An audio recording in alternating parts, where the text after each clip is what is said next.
இன்றைக்கி என்ன பார்த்தீங்கன்னா, என்னோட தம்பி வந்து சிக்கன் செஞ்சு தாங்கக்கா அப்படின்னு சொல்லி கேட்டான். சரி நானும் சொன்னேன், எனக்கும் செய்ய தெரியாது, இருந்தாலும் பரவாயில்ல ட்ரை பண்ணலாம் அப்படின்னு சொல்லிட்டு பெப்பர் சிக்கன் தான் ட்ரை பண்ணேன்.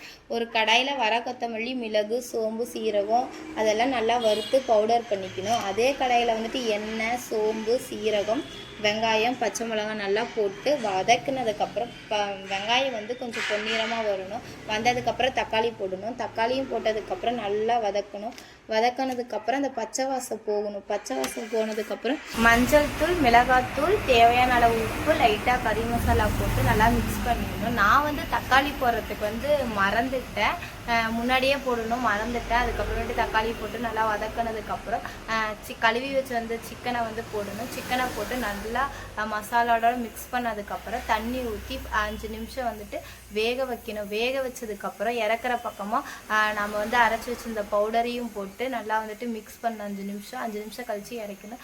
இந்த வீடியோ பிடிச்சிருந்தா மறக்காமல் லைக் பண்ணுங்கள், சப்ஸ்கிரைபும் பண்ணுங்கள். நெக்ஸ்ட் வீடியோவில் பார்க்கலாம். டாடா பாய்.